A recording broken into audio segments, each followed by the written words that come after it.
오늘 아침 일라디오. 안녕하십니까. 오늘 아침 일라디오 아나운서 오승원입니다. 새벽부터 폭설이 내리고 있습니다. 어제 수도권과 강원도를 중심으로 기록적인 폭설이 내렸죠. 기상관측 이래 11월 최고 적설치를 기록했다고 하는데요. 그 원인이 평년보다 따뜻한 서해의 해수면 온도 때문이라고 하죠. 이 찬 공기가 바다와 만나서 기온차가 크게 벌어지면 이번처럼 눈구름대가 발달한다고 하는데요.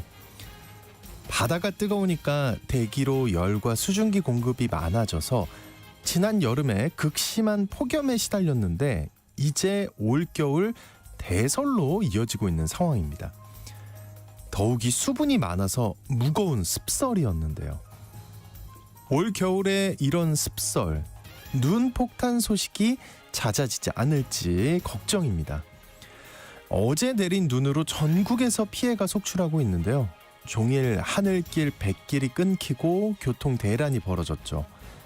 또 강원도 원주에선 무려 53중 추돌 소식이 전해지는가 하면 낙상사고, 또 시설물 붕괴 등 많은 피해가 발생을 했는데요.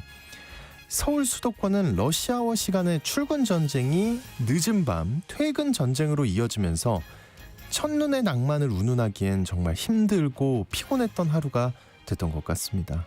네, 그런데 오늘 또 출근할 생각에 답답하시죠? 정말 오늘 출근길은요 더 비상이라고 합니다. 눈이 더 내린다고 하고요. 빙판길이라 더 미끄러워졌는데요.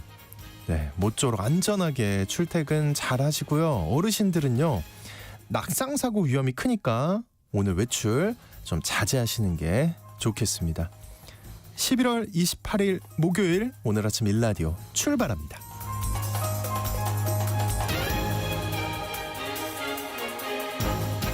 진짜 오늘은 쉬시는 게 좋을 것 같습니다. 네, 출근길도 제가 오면서 봤는데 너무 위험할 것 같고요. 좀 빨리 서두르시는 게 좋을 것 같습니다. 자, 오늘 아침 일라디오 이 시간은 물론 KBS 일라디오의 모든 프로그램은 유튜브 KBS 일라디오 공식 채널이나 모바일 콩 어플리케이션을 통해 실시간으로 함께 하실 수 있습니다. KBS 일라디오 채널 구독과 좋아요, 댓글 많이 부탁드릴게요. 자, 오늘 농수산 이슈 시간에는요. 농업민생 4법을 둘러싼 대립 상황에 대해서 알아보겠습니다. 또 흥하는 시장 이야기는 이 주식시장에서 최근 우리 2차 전지, 즉 배터리 종목이 다시 재조명 받을 만한 이슈와 트럼프 2기 수혜주들로 꼽힌 종목들의 최근 분위기도 살펴보겠습니다. 방송에 참여하실 분들은요. 단문 50원, 장문 100원이 드는 유료 문자 샵 9730으로 보내주시기 바랍니다. 유익한 정보와 살아있는 이야기가 있습니다. KBS 오늘 아침 일라디오.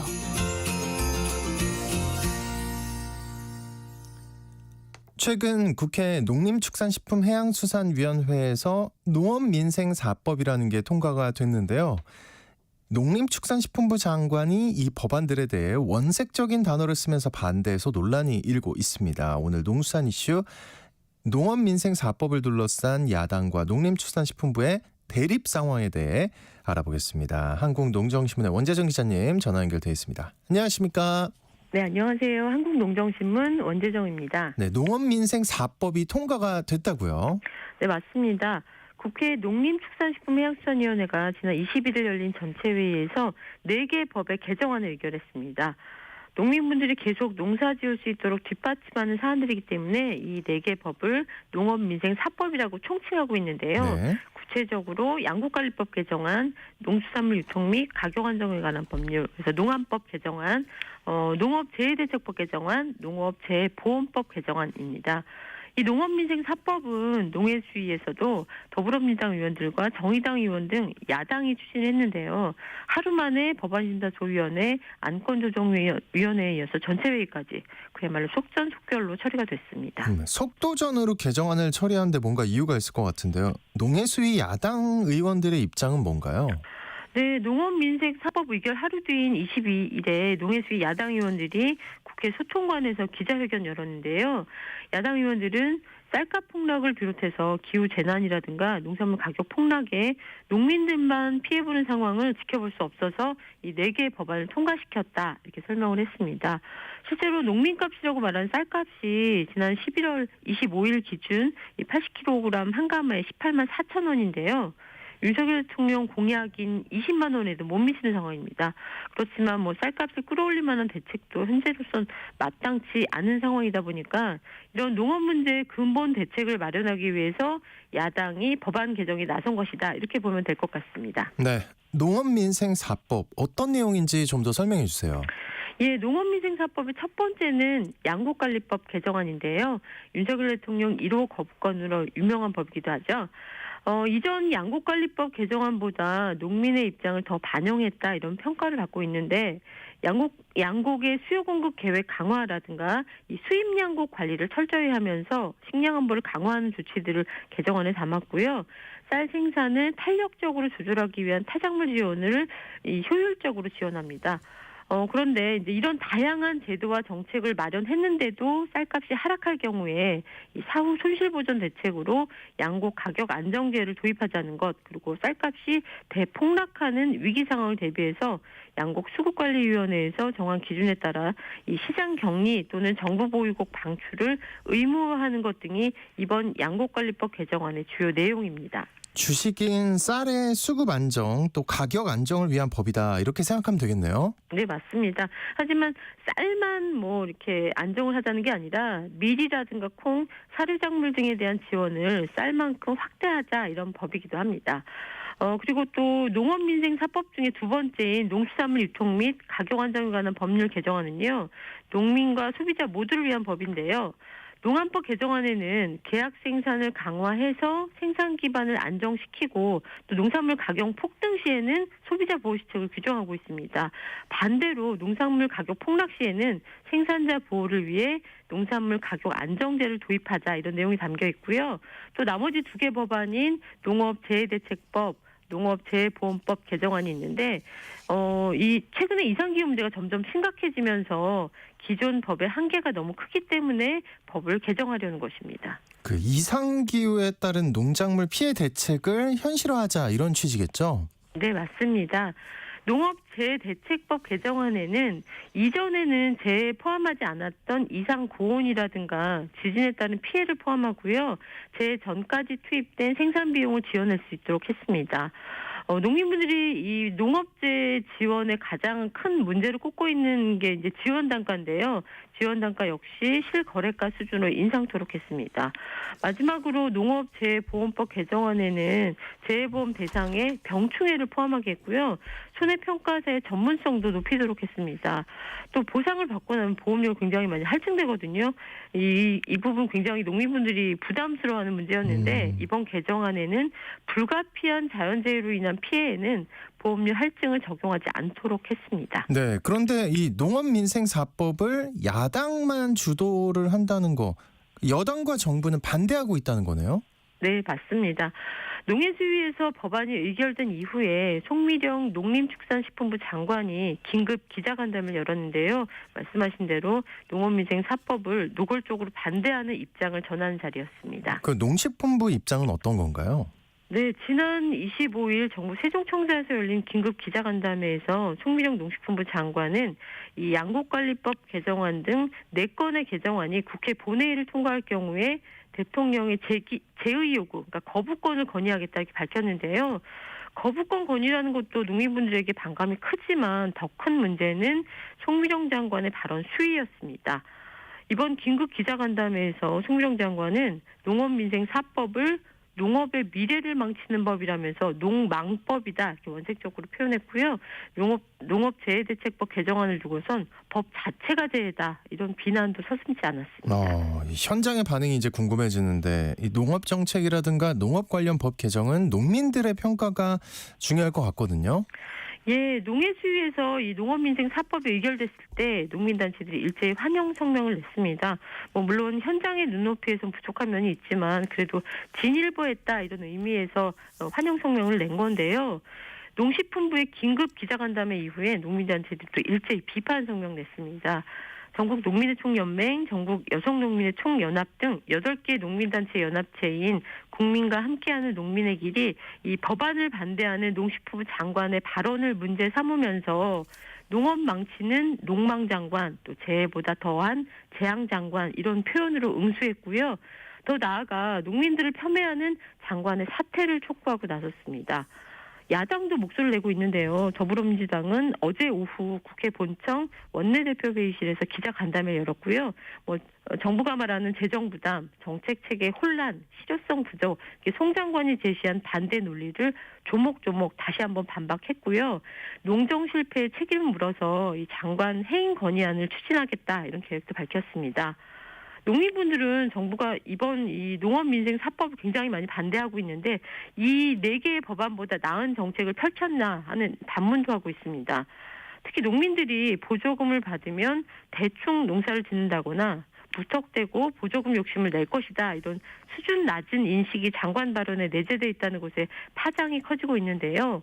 농민의 길 소속 단체들은 오늘 정부 세종청사 농식품부 앞에서 송민영 농식품부 장관의 사퇴 촉구 기자회견도 개최할 예정입니다. 네, 농업민생 4법을 둘러싼 갈등에 대해 알아봤습니다. 지금까지 원재정 기자와 함께했습니다. 오늘 말씀 고맙습니다.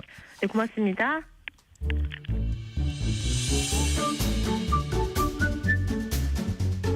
아침을 여는 기분 좋은 습관. KBS 오늘 아침 1라디오.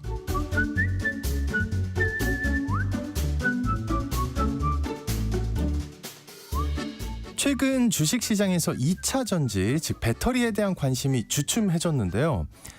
유럽산 배터리를 대표하는 스웨덴의 노스볼트라는 회사가 파산을 하면서 우리가 반사 이익을 볼 수 있다는 얘기가 나오고 있습니다. 그런가 하면 이 트럼프 2기에 흥할 것으로 내다봤던 방산, 원전, 조선주 이런 종목들의 분위기가 그새 달라졌다고 하는데요.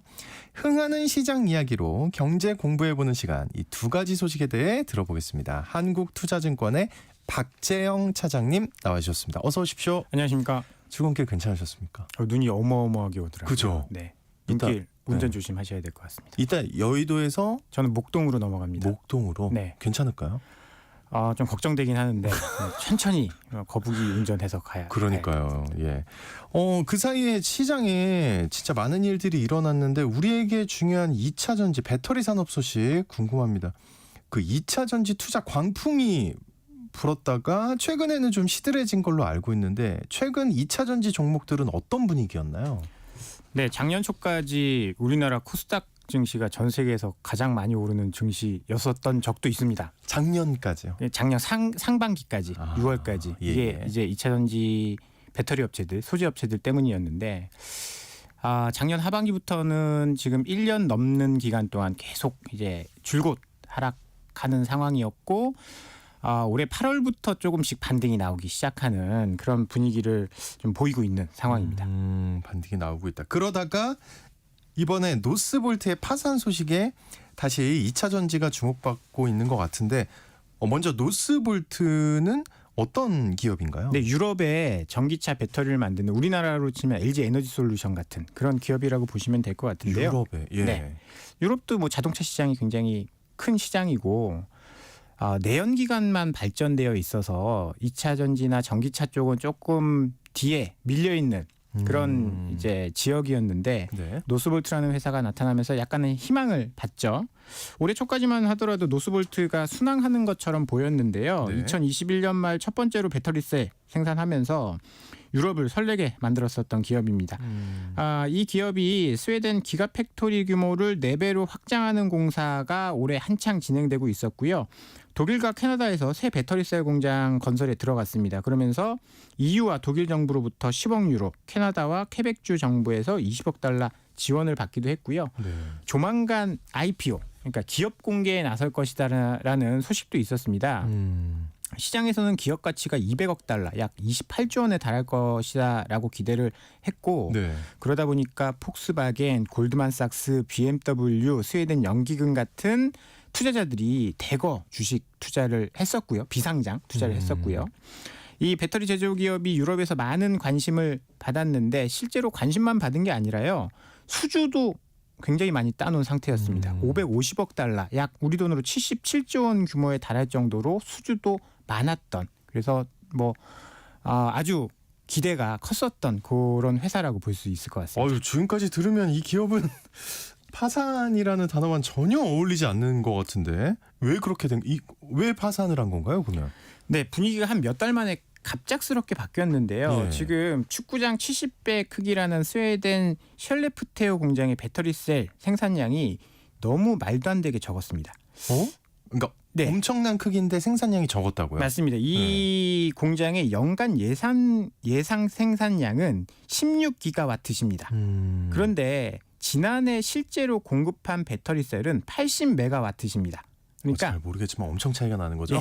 예상되는 생산량의 200분의 1뿐이 못 채웠다라는 거죠. 그 이유는 수율이 형편없었다라는 뜻입니다. 수율이요? 어떤 걸 얘기하는 그러니까 거예요? 만들어서 예. 정상품, 가품, 거의 정상품 비중이 없고 다 가품, 그러니까 잘못된 제품들이 나왔다라는 거죠. 네네. 2차 전지가 그만큼 만들기 어렵다라는 뜻입니다. 우리나라 LG 에너지 솔루션 같은 경우에도 한국에선 배터리를 멀쩡하게 잘 만들다가 유럽에 공장을 지었는데 거기서 수율이 안 나오기 시작한 거예요. 그래서 우리나라 기술자들 대거 데려가서 계속 밤샘 작업하고 몇 개월에 걸쳐서 수율을 잡았거든요. 그런데 노스볼트는 수율을 못 잡게 된 거죠. 그래서 주요 주주인 BMW가 가장 먼저 손절에 나섰습니다. 올해 6월 달에 인내심을 잃었다라고 하면서 노스볼트와 맺었던 20억 달러 배터리셀 공급 계약을 해지하고 삼성 SDI로 갈아타기 시작을 했습니다. 네. 바로 보여주네요. 그렇죠. 네. 계약을 해지하고 삼성 SDI로 갈아타는. 자, 근데 어쨌든 이제 투자를 엄청나게 받은 기업, 주문을 그렇게 많이 받은 기업이 생산을 못 한다니까 조금은 이해가 되지 않는데, 그래서 지금 노스볼트는 어떤 단계를 거치고 있는 건가요? 네, 7월에 공개된 2023년도 노스볼트 연간 적자가 12억 달러에 달할 정도고요. 이게 전년에 4배 늘어난 수치입니다. 그리고 여기저기 공사를 벌여놓은 공사는 굉장히 많은 상태인데 배터리셀을 못 만들다 보니까 현금이 빠르게 고갈되고 있는 그런 상황이고요. 8월에는 미국 캘리포니아 연구개발 자회사를 폐쇄했고 이어서 스웨덴의 양극재 생산시설을 문 닫았습니다. 9월 달에는 스웨덴 직원의 4분의 1인 1,600명 해고를 발표를 했고요. 네. 스웨덴 공장 확장 공사는 중단이 됐고 공사를 맡았던 건설 자회사는 파산에 들어갔습니다. 아이고. 그러니까 네. 이것저것 그냥 다 벌려놓은 거예요. 건설도 하고 뭐도 하고 다 하다가 네네. 이게 다 중단된 상태고요. 11월 달에 현금이 바닥난 노스볼트가 이제 생존이 위태로울 지경인데 스웨덴 정부에서 나설 거란 기대도 꺾였습니다. 스웨덴 재무부 장관이 11월 15일 노스볼트를 정부가 소유하는 일은 없을 것이다라고 딱 잘라 이야기했고요. 네. 그러다가 지난주였죠. 11월 21일 노스볼트는 미국에 파산 보호 신청을 하게 됩니다. 미국에 네. 그 스웨덴 정부가 딱 선긋기를 한 것 같은데요. 그러면서 유럽 국가들에게 신경을 쓰이는 게 중국이라고요. 예. 네, 유럽의 전기차 시장, 그러니까 유럽 하면 자동차 아니겠습니까? 그러니까요. 이탈리아도 그렇고 독일도 예. 그렇고. 그런데 그러한 유럽에 중국의 자동차 업체들이 빠르게 침투하고 있습니다. 2023년 기준으로 전 세계에서 자동차를 가장 많이 수출하는 국가 1등이 미국, 일본, 유럽이 아닌 중국입니다. 1등이 중국이에요? 모르셨죠? 예, 처음 알았습니다. 네, 지금. 중국이 2023년도에 500만 대 이상의 자동차를 수출하면서 기존의 자동차 수출국 1위가 일본이었거든요. 일본이 한 450만 대 정도. 근데 거의 50만 대 이상 압도적인 수치로 자동차를 가장 많이 판매하는 국가가 됐습니다. 이게 전기차 때문에 그런 거죠. 맞습니다. 예. $10,000 초반대. 우리나라에서는 상상할 수 없는 가격이죠. $10,000 네. 초반대요. $15,000 정도 되는 전기차를 판매를 하다 보니까 태국 같은 나라에서는 지금 자동차를 가장 많이 판매하는 그런 국가가 중국이 되었고요. 동남아 유럽에서 판매가 급증하고 있습니다. 그런데 중국 기업의 선전이 유럽 입장에서는 그렇게 달갑지 않은 소식이 될 수도 있습니다. 중국의 의존도가 높아지면 뭐 향후 협상력이나 이런 것들도 안 좋아질 수 있고 네네. 앞서 노스볼트 파산에서 뭐 스웨덴에서는 이런 음모론이 돌고 있는 것 같아요. 이제 이 노스볼트의 파산이 중국의 계략이다. 에? 노스볼트의 장비를 공급하는 회사가 중국의 우시리드라는 회사인데 뭐 그렇잖아요. 우리가 물건 만들다 보면 물건이 잘 안 만들어지면 장비 탓하지 않습니까? 무조건이죠. 맞습니다. 네네. 그래서 우시리드가 계획적으로 노스볼트의 사업을 방해한다라는 물론 이제 구체적인 증거는 없습니다. 우시리드도 굉장히 큰 회사인데 그다음에 CATL이나 다 납품을 하고 있는 회사인데 자기네 명성에 먹칠을 하면서까지 그렇게 하겠느냐라는 뭐 이야기도 있지만 네네. 어찌 됐든 간에 이런 이야기가 나온다라는 것은 그만큼 뭐 스웨덴이나 유럽에서 중국에 대한 이미지가 좋지 않다라는 뜻이고요. 최근에 또 우리나라에서도 벤츠 화재가 났지 않습니까? 청라에서 큰 이제 벤츠 전기차 화재가 있었는데 중국산 저가 배터리에 대한 경계심도 커지고 있는 상황입니다. 벤츠 전기차에 CATL 이게 지금 이제 중국에서 1위 업체고 세계 1등 업체인데 CATL의 배터리가 아닌 파라시스라는 잘 모르는 기업의 배터리가 탑재됐다라는 소식은 아마 벤츠 오너분들에게는 굉장히 큰 충격적인 뉴스였을 텐데요. 네네. 이게 지분 구조를 보면 이해가 되는 부분도 있어요. 중국의 산업에도 그러니까 독일의 산업에도 중국계 자본이 많이 진출했다는 뜻입니다. 메르세데스 그룹의 지분율을 보면요. 1대 주주가 베이징 자동차입니다. 중국이에요. 네, 9.97%. 그럼 벤츠 독일 2대 주주도 예. 중국입니다. 오? 중국의 지리 자동차의 리슈프 회장이 소유한 투자 회사가 9.69% 가지고 있어요. 그러다 보니까 중국의 자본 침투가 유럽에서는 조금 불편할 수밖에 없는 당연히 그럴 것 같은데. 그런 상황입니다. 네.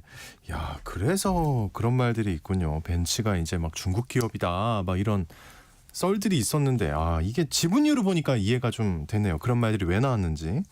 근데 중국은요. 이것도 궁금한데요. 배터리 기술이나 역사가 어느 정도나 되나요? 우리보다 경쟁력이 있나요?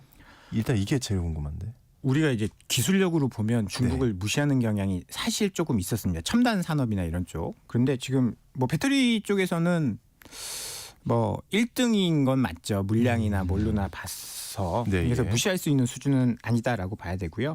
이 배터리 산업이 꽤나 오래됐어요. 우리 오호 아나운서님도 어릴 때 그 일본의 워크맨 그런 거 쓰셨죠. 거기에 그럼요. 배터리가 우리가 지금 쓰는 동그란 배터리 안 들어갔고 뭐가 들어갔죠? 그때? 거의 네모난 각형 리튬 그랬나요? 거기서부터 시작을 하게 됩니다.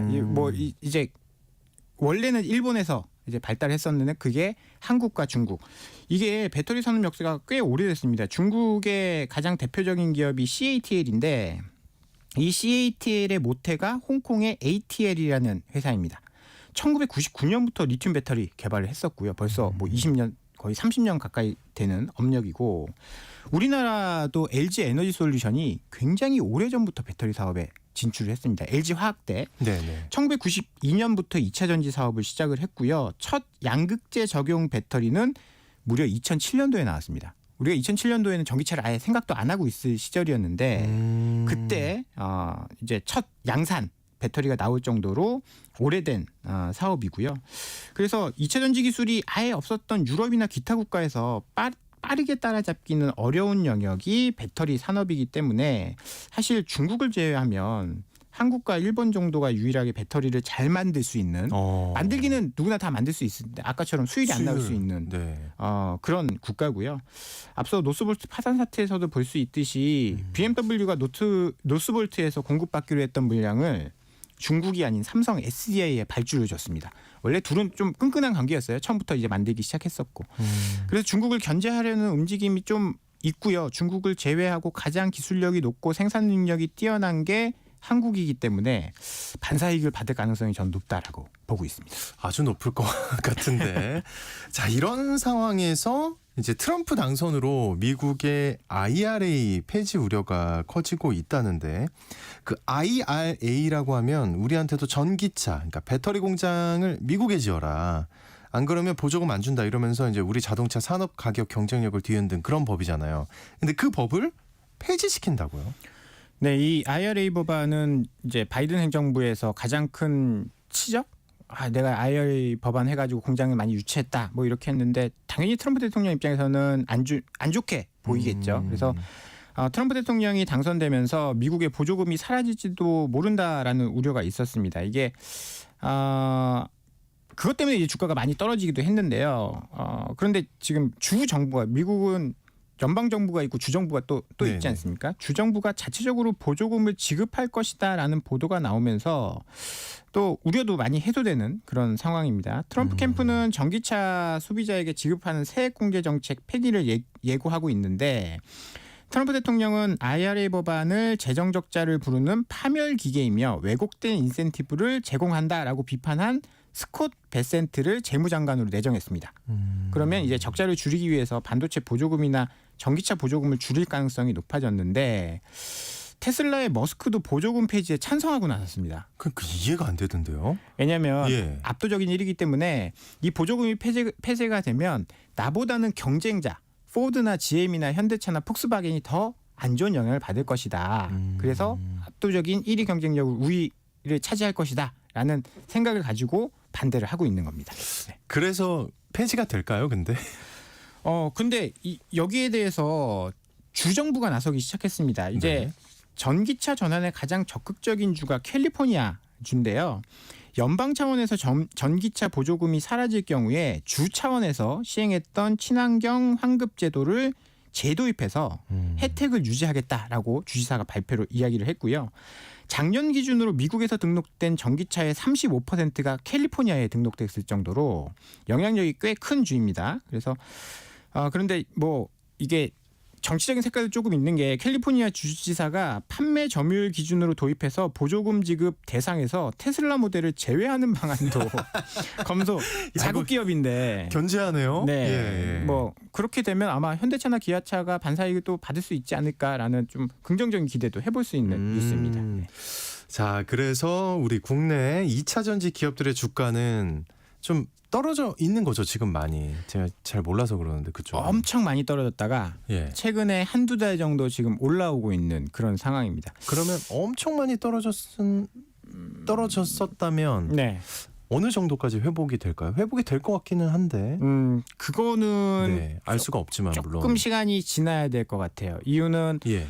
작년에 너무 많이 오른 것도 있고 너무 많이 오른 거에 대한 반작용도 있고 실적도 실제로 안 좋아지고 있습니다. 아, 그래요. 실적이 작년보다 역성장하고 있어서 그런 부분들이 있는데 전기차 시장이 이제 캐즘에 빠졌다 이런 이야기. 캐즘이 뭐예요? 캐즘이 예. 이제 빠르게 성장하다 성장이 둔화되는 구간이 있습니다. 대중화되기 직전에. 그러니까 처음에 얼리 어댑터들이 이거 써봐야지 하면서 막 빠르게 성장하다가 대중화 되는데 약간 저항을 받으면서 성장률이 둔화되는 것을 캐즘이라고 하거든요. 네네. 그러면서 판매량도 좀 줄어들고 있고 올 초까지만 하더라도 올해 전기차 출하량 전망이 1820만 대였어요. 글로벌 출하량 전망이. 근데 10월 돼서 우리가 전망을 좀 잘못했네요라고 하면서 줄인 게 1675만 대로 줄어들었습니다. 그러니까 당연히 판매량도 줄어들 수밖에 없고 예. 거기다 트럼프 대통령이 당선되면서 미국의 전기차 보조금 폐지될 가능성이 제기되고 있고 내연기관보다 전기차가 조금 더 비싸지 않습니까?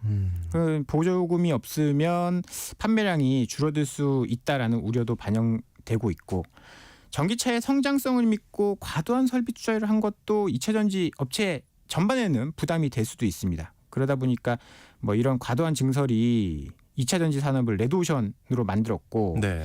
노스보스처럼 신생 기업이 파산하면서 구조조정도 빠르게 진행되고 있는 그런 상황입니다.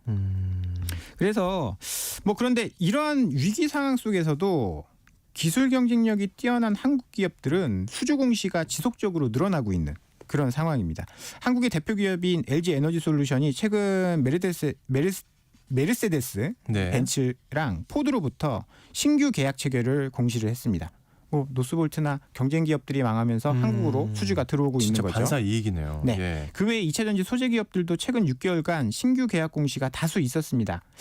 이런 이유로 봐서 작년 하반기부터 1년 넘게 하락하던 주가는 올해 8월을 저점으로 반등하기 시작을 했고 전기차 시장의 성장 둔화, 배터리 업체 간의 경쟁 심화로 실적이 둔화되는 구간에 있어 아직까지는 본격적인 주가 상승을 기대하긴 어렵지만 꾸준히 늘어나는 수주 잔고, 기술 격차를 감안한다면 주가 회복 국면에 진입을 했다라고 봐도 좋을 것 같습니다. 네. 그리고 한 가지 소식 더 볼게요. 요즘 미국 주식에 관심 갖는 투자자들이 굉장히 많은데요. 미국 금융시장의 분위기는 막상 어떤가요? 예, 트럼프 대통령이 당선되면서 미국 금융시장도 분위기가 굉장히 급격하게 변하고 있는데요. 트럼프 대통령은 대표적인 정책이 내가 법인세를 인하해주겠다. 지금 현행 21%인데 15%로 낮출 것이다라고 하고 있는데 네네. 골드만삭스에서 이렇게 되면 내년에 이제 S&P 500 기업의 연간 주당 순이익은 4% 정도 증가할 것으로 전망을 하고 있습니다. 이렇게 되면 산술적으로 S&P 500 기업은 6,200포인트까지 올라갈 수 있다라는 분석이 나오고 있습니다. 얼마 전에 6,000포인트를 넘어서서 와 이거 역사적 신고가다 막 그랬는데 6,200까지도 전망을 하고 있는 그런 상황이고 네. 그러면서 미국 증시는 11월 한 달간 큰 폭으로 상승을 했고요. 반대로 국채 금리는 크게 상승했습니다. 채권 가격이 떨어졌다라는 뜻인데요. 트럼프 대통령이 관세를 높일 경우에 제품 가격이 다시 상승하고 그렇게 되면 이제 인플레이션이 발생할 수 있다라는 우려 때문입니다. 인플레이션이 발생하면 연준에서 기준금리를 좀 내리기 어려울 것이고 오히려 다시 금리를 올릴 수 있다라는 우려 때문에 금리가 상승을 했고요. 그리고 대표적으로 또 급등했었던 게 가상화폐입니다. 그쵸. 트럼프 대통령이 트럼프 대통령 정권 인수팀이 백악관에 가상화폐 정책을 전담하는 자리를 신설할 것이다라는 전망도 나오고 있고요. 그러면서 비트코인 가격이 급등했고 트럼프 대통령이 지난 7월 달에 비트코인 컨퍼런스에 참석해서 미국이 지구의 가상화폐 수도이자 세계의 비트코인 슈퍼파워가 되도록 하겠다. 가상화폐 산업을 적극적으로 육성하는 친 비트코인 대통령이 되겠다라는 이야기도 했었고 트럼프 공약 중에 국가 차원에서 비트코인 100만 개를 5년에 걸쳐 매입하겠다라는 공약도 있었습니다. 이런 이유로 이제 코인 가격이 최근에 10만 달러 부근까지 큰 폭으로 상승을 했죠. 네. 이렇게 보나 저렇게 보나 지금 미국 분위기는 굉장히 좋은데 우리는 요즘 상대적으로 너무 안 좋은 것 같아요. 체감하기로는. 네, 맞습니다. 지금 네. 굉장히 국내 주식은 안 좋은 상황인데요. 우리나라는 이제 수출주도 국가지 않겠습니까? 네. 그런 입장에서 트럼프 대통령의 당선이 달갑지는 않습니다. 이제 대표적인 우리 산업인 반도체 기업의 주가가 크게 하락했는데요. 이유는 바이든 정부에서 약속한 반도체 보조금을 트럼프 정부에서는 폐지하겠다라고 발언을 하면서입니다. 바이든 정부는 미국 본토에 공장을 짓고 생산을 할 경우 보조금을 지급하겠다라는 방침을 정했는데 그 약속을 믿고 전 세계 많은 반도체 기업들이 미국에 공장을 지었죠. 삼성도 큰 규모로 공장을 짓고 있는데 트럼프 대통령이 이를 반대하고 나섰습니다. 이거 보조금 대신 관세 매기면 세금 안 내고 싶어서 당연히 미국에 지을 텐데 이거 돈 낭비다라고 하면서 이 반도체 법안을 비난하기 시작했고 이러한 이유로 반도체 기업이 뭐 삼성도 그렇고 하이닉스도 그렇고 대만의 TSMC도 그렇고 폭격을 맞는 그런 상황이고요.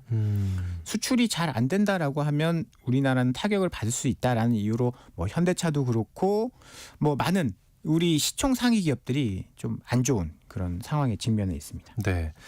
그래도 수혜를 받는다고 한 업종들이 있었거든요. 근데 요즘 분위기가 또 달라졌다고요? 네. 반면 수혜받는 업종도 있었습니다. 방산, 원전, 조선 이 세 개의 업종이 당선 이후에 굉장히 많이 상승을 했어요. 방산 같은 경우에는 트럼프 대통령은 그 각국 너희들의 방위비는 너희가 알아서 해라. 그 전에 이제 미국이 전 세계 경찰 역할을 했는데 이제 너희가 알아서 해라. 방위비 뭐 부담해라. 이런 스탠스입니다. 트럼프 대통령이 각국의 국가 방위를 알아서 하라고 한다면 나토 국가의 한국의 무기 판매가 증가할 수 있다. 뭐 그런 분석들이 나오면서 주가가 많이 올랐는데요. 최근에 또 다른 면도 보고 있습니다. 트럼프 대통령이 러시아 우크라이나 전쟁, 이스라엘 전쟁 빠르게 종식시킨다라고 한다면 방산업체는 부정적인 거 아니야라고 하면서 상승분들 많이 또 반납을 했고요. 그럴 수 있겠네요. 네. 또. 예. 그리고 이제 바이든 정부는 친환경 정책을 많이 폈었는데 트럼프 대통령은 전통 에너지에 좀 우호적인 대통령입니다. 그러다 보니까 미국의 전통 에너지 기업들의 주가가 많이 올랐고요. 우리나라는 원전 기업들이 많이 좀 상승을 했습니다. 반면에 태양광이나 풍력 이런 친환경 업체들은 큰 폭으로 하락을 했고요. 조선 산업이 주가가 많이 올랐습니다. 트럼프 대통령이 당선되자마자 윤석열 대통령과 통화를 했는데 트럼프 대통령이 조선 산업의 협력을 좀 강조를 했습니다. 우리나라가 조선 산업은 굉장히 뭐 뛰어나지 않습니까? 그렇죠. 게다가 하나오션 같은 경우에는 미국의 조선소를 최근에 인수를 했어요. 왜 인수를 했냐? 네. 미국의 이제 미군 해군 함정 유지 보수 정비, 이제 배 이제 고치는 그런 산업을 수주를 하기 위해서 조선소까지 인수를 했거든요.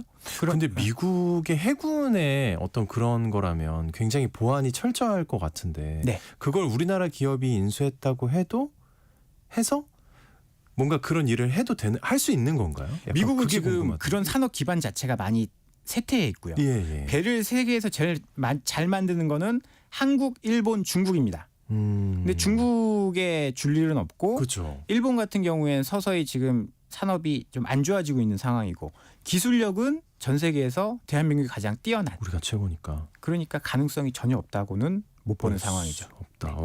그러면 기대를 굉장히 해봐도 되겠네요. 조선 사업은 그래서 주가가 예. 굉장히 많이 올라가 있고요. 그다음에 지금 실적도 많이 좀 좋아지고 있는 구간이라서 주식시장에서 좀 유일하게 좀 잘 가고 있는 그런 산업 중에 하나입니다. 네. 뭔가 말씀을 오늘 쭉 듣다 보니까 희비가 계속 엇갈리고 있어요. 네. 그 외에 혹시 또 흥하는 시장이 있나요? 어떤가요? 지금 트럼프 1기 시절을 보면요. 은행에 대한 규제를 대폭 완화했습니다. 거기다 이제 금리까지 올라가다 보니까요. 은행들의 실적이 굉장히 좋아질 것이다라고 하면서 예. 은행주, 금융주들이 강세를 보였고요. 그리고 또 어제였죠. 트럼프 대통령이 김정은과 직접 만날 수 있다라는 발언이 나오면서 1기 때 뭐 직접 만났지 않습니까? 네네네. 그런 경험이 있다 보니까 2017년도 남북 화해 무드가 나오면서 뭐 개성공단 관련주라든지 뭐 북한 관련주 이런 것들이 주가가 굉장히 많이 올랐었거든요. 그래서 그런 테마성 움직임들도 최근 나오고 있는 그런 상황입니다. 네. 그 주가에 미리 반영되는 것들까지 잘 살펴볼 수 있는 시각을 가지면 좋을 것 같은데 어쨌든 그래서 우리 증시 어떻게 해야 됩니까? 기다려야 됩니까?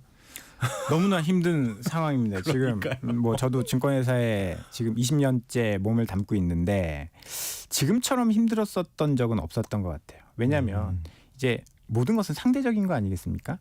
다 같이 배가 고프면 덜 억울한데 미국만 지금 굉장히 좋은 상황이고 뭐 가상화폐 이쪽 주가 굉장히 많이 올랐죠. 트럼프 대통령 당선되고 비트코인 가격이 거의 40% 올랐으니까.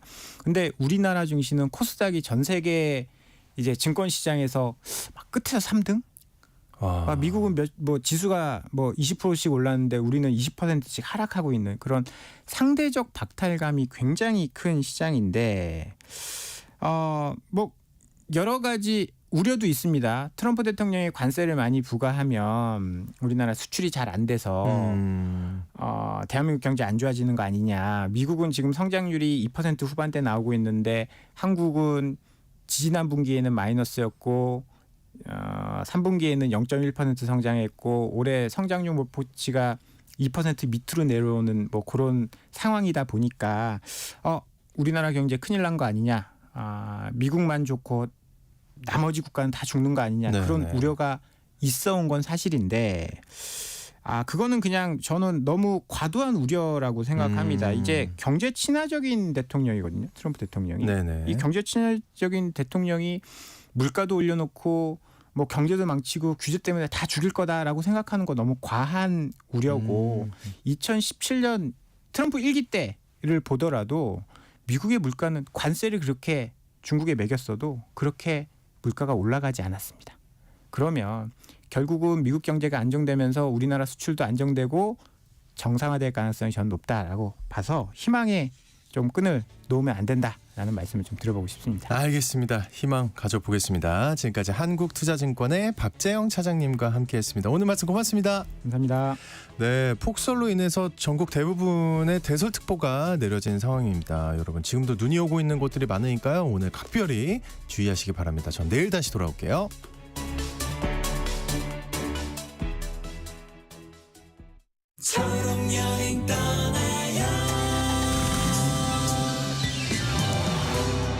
동훈 씨는 운전을 하며 많은 사람들을 만나는 일을 합니다.